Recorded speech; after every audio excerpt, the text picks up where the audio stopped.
One. Yo, what is going on, everyone? My name is Nick, or the Notorious Fantasy, and today I am joined with my compadres Tyler, Danny, and Bush, aka Corey. You know, Corey's his real fucking name, but he goes by Bush, but it's okay. So in this video, we're going to be talking about some busts at the quarterback and tight end position. There will also be videos about running backs and wide receivers. So in this video, we're going to do a half and half type of deal here. The first part is going to be on my channel, and the second part is on their channel, the Fantasy Stock Exchange, link down below in the description. Same with all of their Twitters. So we're going to get right into the video. Not too much fluff here. We're going to go first to Tyler. Yeah, so I'm going to start off with the first quarterback of the video, Baker Mayfield as my quarterback bust on the season. Currently quarterback 10, Matt Ryan sitting right around him, Josh Allen. Those are quarterbacks I'm gonna like a lot more. Even Sam Darnold taking a reach on his potential with them adding so much offensive line. I'll take that risk over going with Baker, and here's why. 35 interceptions in 32 games. He doesn't control the ball well. He has less rushing attempts consistently throughout his, from NCAA to 2008 to 2019 to now, is consistently declining in rushing attempts, and I do not like that at all. It was 11 less from last year to going into 2019, where he had 28. It's just a consistent decline in rushing, so that takes the factor away from it in fantasy value. And then his overall quarterback play has just consistently declined throughout NCAA to 2018 to 2019. So I do not like Baker. I think he will just consistently be declining. I don't like him as a talent as it is, and I'd much rather take a shot at Matt Ryan with an electric offense, with Josh Allen with his mobility and the offense that they pieced together for him. Much rather have those guys over Baker. You guys' thoughts? We'll start with Bush because I know he's the biggest. Yeah, so I had Baker as QB1 in that class, so I do believe in the talent. I like what they're doing in the offseason. Like Austin Hooper, like he's not going to have too much fantasy value himself, but I think he does help. Yeah, we'll get to that at some point. But he does help Baker Mayfield. Jack Conklin, not the greatest pass blocking right tackle, but he's better than what they had out there. And you got to assume with that number 10 overall pick, they're either going to pick a tackle there or even get up even higher in the draft to pick another one. So I can see why you'd say Baker would be a bust. I disagree. I think he's properly rated, but to each his own, I guess. I mean, yeah, I can add to that as well. I mean, if you're going to have any cause for concern, it could be with the Stefanski hire and the fact that we saw the effect it had on Kirk Cousins, the low passing volume they had in the Vikings offense last year, 444 total attempts on the season for Kirk Cousins, which is under 30 per game, obviously. I mean, I look at Baker. I mean, I think he's an ultra-talented quarterback. I don't really agree with that narrative, how he's declined every year. I mean, I just look at the circumstance of that team last year. I mean, Freddie Kitchens, what he was doing on that team was just a complete mess. I still believe in Baker's talent. I had him as a top 3 quarterback in that class. I really liked him. He's an accurate guy. I mean, he's got weapons. He's got Hooper. He's got those 2 receivers on the outside. You got Kareem Hunt out of the backfield. If I'm going to have cause for concern in terms of his overall upside, it would be because of the Stefanski hire.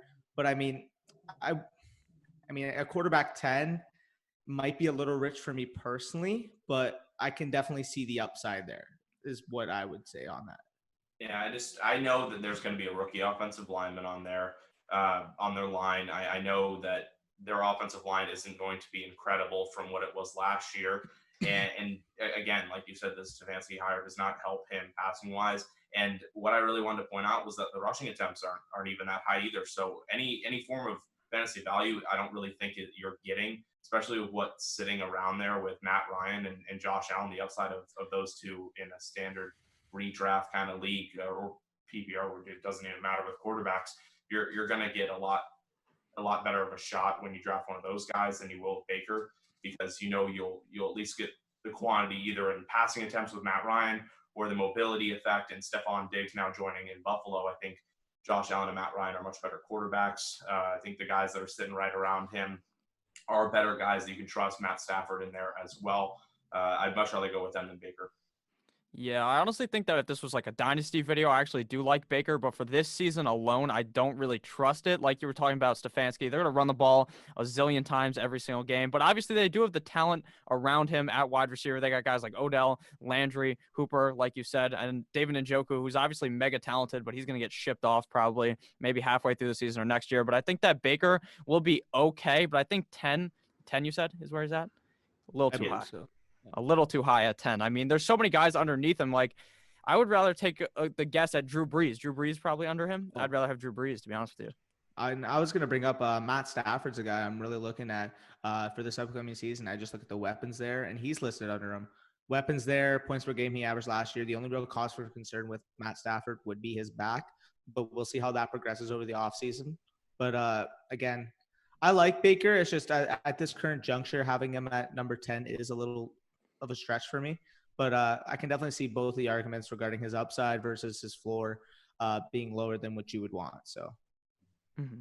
So I think over here, do we have anything else to say about Baker?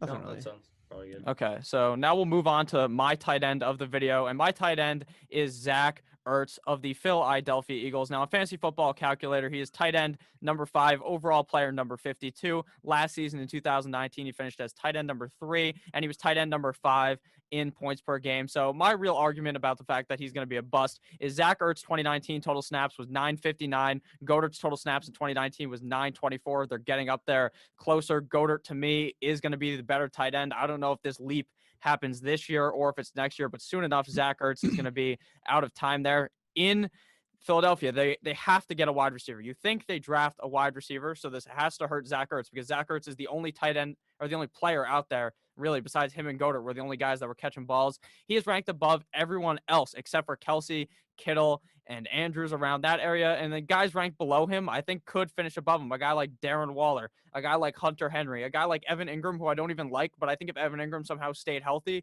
he could easily beat out Zach Ertz. So what do you guys think? A Noah fan too added to that list, but yeah, definitely. I want to throw the 2 rookies in there. I mean, we're gonna talk about Hawkinson right after this, I'm pretty sure. But I like Hawkinson and Fan over a chance at being over Ertz at the end of the season too.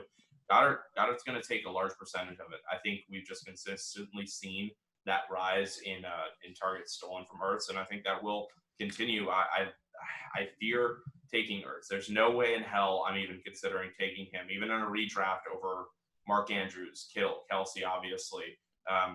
It's hard for me to justify wanting to take Ertz over one of those top 3. And then again, even some of the guys right after him. Mm-hmm. Danny, what are your thoughts here? I mean, again, when I look at Ertz, I can definitely see Goddard taking away a lot of his snap percentages this year. I still think he's going to be a top, at the very least, a top 7 option. It's just what I see with Zach Ertz is I don't see possible top 3 upside for the next season simply because there is Goddard there. I feel like they're going to add a receiver. And just in general, I mean, you look at Wentz, as much as I love Wentz as a talent, like weird to say as a Cowboys fan, but I can acknowledge talent when I see it. You got to look at the durability concerns and the splits between when Wentz is on the field versus when Wentz isn't on the field is a real cause for concern in terms of Zach Ertz's play style, because for Zach Ertz, he's not going to absolutely stretch the field on you. He's not absolutely going to dunk on you. His game is predicated on short, intermediate passes, getting 8 to 10 targets a game, which is what he's done basically throughout his career. I mean, he broke the reception record for a tight end just 2 years ago. Now, do I feel like he's going to get that elite volume? The answer would be no. So that's where I stand on it. I just don't see the real upside, but I can see the safety net. I can see the floor play and grabbing a guy like Ertz in the mid rounds. Okay, Bush, your thoughts here? Yeah, so I have a policy, and it's I don't take inefficient players. And to me, Zach Ertz, whether his stats are actually inefficient or not, he's an inefficient fantasy player because, like Danny said, he requires elite volume to be good. And I'd much rather take a shot on a guy like Noah Fant, on a guy like OJ Howard, Dawson Knox, Eric Ebron, all these guys that can be efficient with less volume, because I'm more willing to draft the boomer bust type guys than I am shooting for the safety, because I don't think safety wins you fantasy championships. Yeah, I completely agree. To like pinpoint on there, like you're going to be drafting Zach Ertz at overall pick 52. What's that, the 5th, 6th round, somewhere around there? Why not just wait 4 more rounds and draft someone else, like Bush just said, that you take risk on. I mean, Zach Ertz is going to be safe, but that's about the only thing about him that I would even put as an upside for him. Yeah. Anything I else? agree there. Nothing really. I mean, again, we've been pretty much on the same page here throughout the video, so that'll show the viewers that we're all in Well, this. wait. So. And transition to Corey's tight end, because here's where Tyler has some heat. All right. So I want to preface this beforehand. This is not a dynasty show right now. Yeah. I love TJ Hawkinson as a talent. I think he's a great player. But for 2020 redraft, I do not like his ADP. He's currently going as tight end 9, 79th pick off the board, 707. That's too early for someone who, in my opinion, showed nothing his rookie year. He had one good game. It was against the Arizona Cardinals. I'm pretty sure all 4 of us could have put up a tight end 1 week against them. So to me, TJ Hawkinson screams that streamer tight end that breaks out at second half of the season. That doesn't help you jack shit in your draft. So what you need to do basically is not draft TJ Hawkinson, because he's probably going to get dropped like by week 4. And that's when you pick him up and you stash him, and then you hope he has a great second half of the year. One thing that really concerns me about Hawkinson is the fact that he was injured a lot of his rookie year, which is not a good thing, especially for tight ends who generally tend to take more time to develop. And I know Hawkinson was heralded as a great blocker coming out of school, but it's still a big transition, even if you are a good blocker. I've seen it in Tampa Bay right here with OJ Howard, who was a good blocker in college, and he's still struggling to transition to a blocking tight end role in the NFL.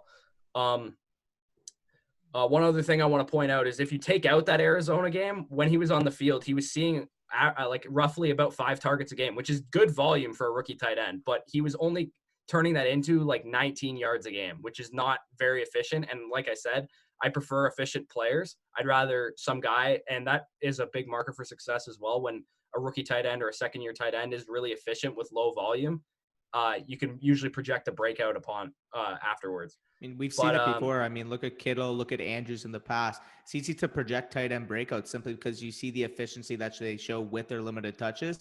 And once you project the role to expand, you could see it coming. That's why I love Fant so much this year. But I mean, that'll be a later time. But sorry to cut you off, by the way. Like, I completely didn't mean to. But to add to Hawkinson, I mean, we look at it, especially with the coronavirus going on, he didn't really get to develop a rapport with Matthew Stafford. Matthew Stafford has relied on Kenny Golladay. He's relied on Marvin Jones, and he hasn't developed a real connection with Hawkinson, because when Hawkinson was hurt was when Matt Stafford played last year. When Matt Stafford was hurt, it's when Hawkinson came back. They never developed that connection. How do we expect them to fully develop that by week 1 and make him worth the tight end 9 ADP for this season? Now, we're talking dynasty. That's a completely different story. I think he's an elite talent that can really establish himself. But for redraft purposes, tight end 9, given these circumstances, I agree with Corey that it's just too high at this point. We haven't seen it. I think he just has too many concerns to be the 9th tight end off the board. There's like proven guys that are going behind him. Like, in my opinion, his former college teammate, Noah Fant, who I know Danny's a big fan of. Guys like OJ Howard, who I've been beating the drum for since I watched him in Tuscaloosa. Mike Gesicki, Gerald Everett, Jared Cook, Hayden Hurst, Jonnu Smith. Like, some of these guys, I just think they have less red flags and probably equal amount of upside. And let's not pretend like the Lions aren't going to have a top 5 pick in 2 years from now. Like, they're going to be a bad team next year. So, and probably their coach and GM are going to get fired. And then a new regime who didn't draft TJ Hawkinson top 10 might be coming in, which is a little dynasty thing that I'm not going to get into right now. But yeah. Any thoughts, Tyler, on Hawkinson? I know he's your boy. He's waiting. I have a lot of dynasty stock in this guy, so I have to put that aside here for this video. I do like him a lot.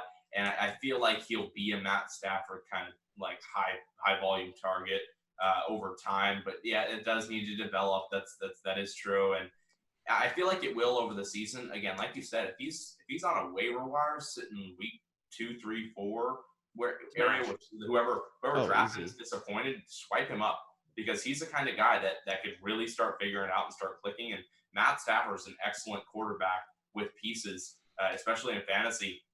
So if you're given the opportunity to swipe him up for basically nothing, do it.